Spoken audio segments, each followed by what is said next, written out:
Welcome to our channel guys. तो आपका मेरे चैनल पे एक बार फिर से स्वागत है। तो जैसे कि आपको पता है, मैं आपको ड्रिट प्लस बी टीजीटी मैथ्स और एचटेट पीजीटी मैथ्स और एचटेट टीजीटी स्क्रीनिंग की तैयारी करा रही हूँ अपने इस चैनल पे। तो यहाँ पे मैं आपको क्लास 11 कंप्लीट बेसिक से करवा रही हूँ। ठीक है, हमारा स्ट्रेट लाइन चैप्टर चल रहा है, तो जिसमें हमने 4 क्वेश्चन ऑलरेडी कर लिए थे। इन क्वेश्चंस को मैं आराम आराम से करवा रही हूँ, क्योंकि ये थोड़ा सा ना चैप्टर है, अजीब सा है। क्योंकि जो चैप्टर जल्दी जल्दी कराने के थे ना, जो इजी थे, वो तो मैंने जल्दी जल्दी करा दिए।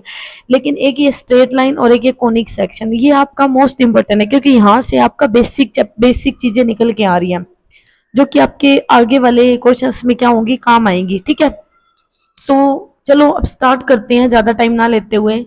4 क्वेश्चन हमारे हो चुके थे ऑलरेडी, तो सो आपको समझ आ गया। आज हम करते हैं 5th क्वेश्चन। तो हमें क्वेश्चन नंबर 5th दिया है, find the slope of the line which passes through the origin. ये कह रहा है कि हमें उस लाइन का स्लोप बताना है जो कहाँ से पास हो रहा है, ओरिजिन से।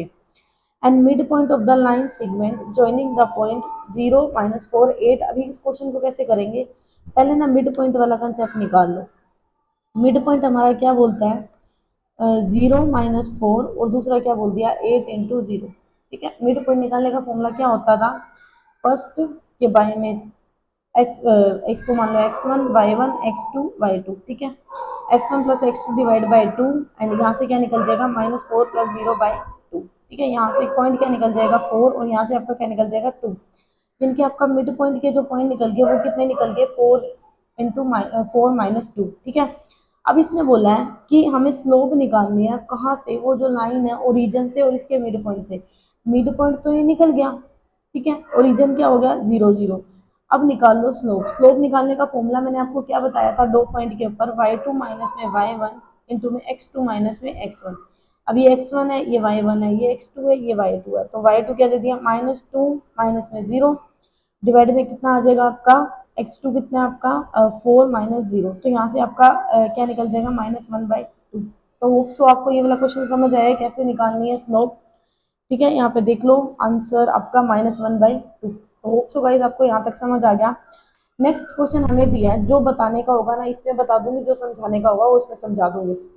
विदाउट यूजिंग पाइथागोरस थ्योरम, कि हमें बिना पाइथागोरस थ्योरम का यूज करके हमें ये बताना है कि जो ये पॉइंट दिए है ना 1 2 3, vertices of the right angle triangle. सबसे पहले तो मुझे ये बताओ पाइथागोरस क्या होता है। अगर नाम सुना है तो पाइथागोरस, मुझे तो ये हिंदी में लिखना बड़ा पसंद है। ठीक है, इंग्लिश में भी लिख सकते हैं, ऐसी बात नहीं है, पाइथा, बट हिंदी में मजा आता है मेरे को। पाइथागोरस क्या होता है, ये ना बेसिकली लगता हमारा किस पे है, राइट एंगल ट्रायंगल पे लगता है। राइट एंगल ट्रायंगल क्या होता है, जिसमें एक एंगल क्या होता है, 90 डिग्री। बात समझ रहे हो, पूरा बेसिक से बता रही हूँ, अच्छे से बताऊंगी।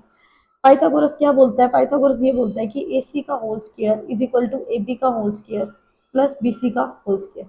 ठीक है, ये दे दिया, ये होता है हमारा पाइथागोरस। समझ आ गया।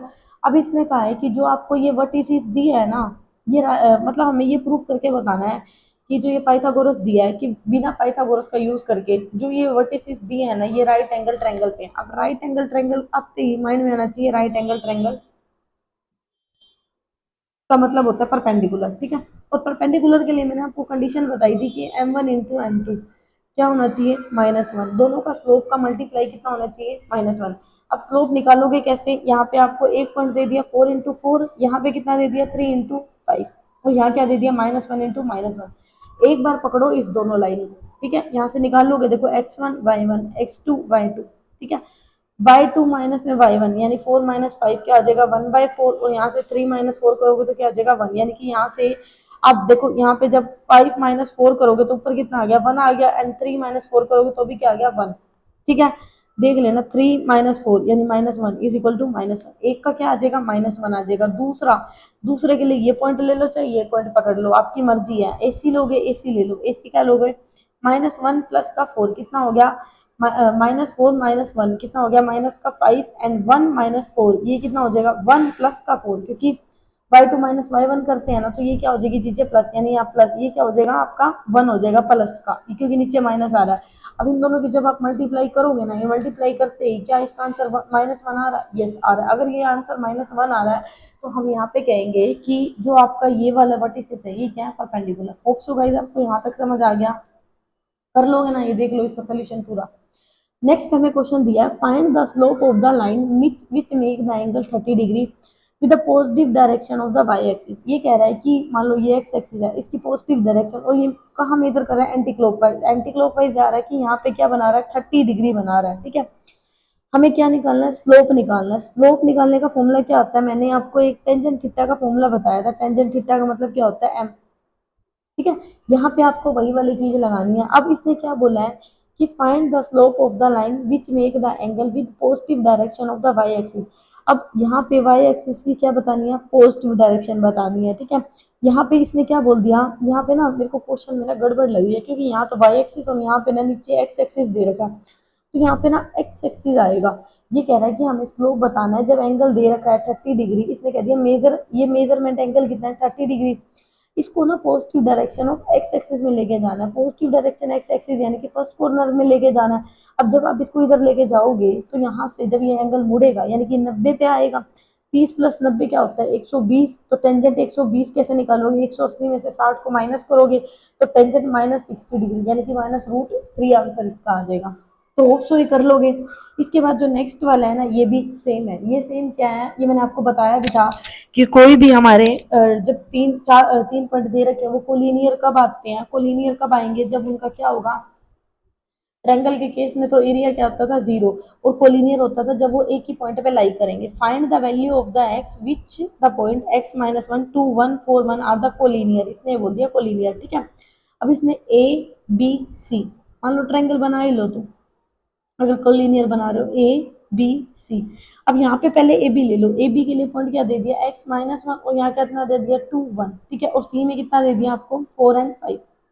गुड। ठीक, पहले आपने क्या करा, इन दोनों पॉइंट को लिया, ए बी को लिया, ए बी को ले लो। यहाँ से स्लोप निकालोगे y2 - y1 x2 - x1, क्या आ जाएगा 2/2 - x। यहाँ से बी सी निकाल लो, बी सी ये रहा, y2 - y1 x2 - x1 यानी 5 - 1 एंड 4 - 2, यहाँ से कितना आ जाएगा 2। दोनों का स्लोप क्या कर लो, इक्वल रख लो। ठीक है, कोलिनियर मतलब दोनों की स्लोप एक ही लाइन पे है, तो दोनों का स्लोप भी क्या होगा, इक्वल। दोनों की स्लोप को रख लो इक्वल, वहां से तुम्हारी एक्स की वैल्यू निकल जाएगी 1। तो होप सो गाइस आप यहाँ तक कर लोगे। क्वेश्चन किस टाइप से हो रहे हैं, कैसे सोल्व करने हैं। सो अभी के लिए इतना ही, मिलते हैं कल। Thank you so much guys for watching my videos. And आपको लग रहा है you are learning something new from my channel, then don't forget to subscribe my channel. So thank you so much guys.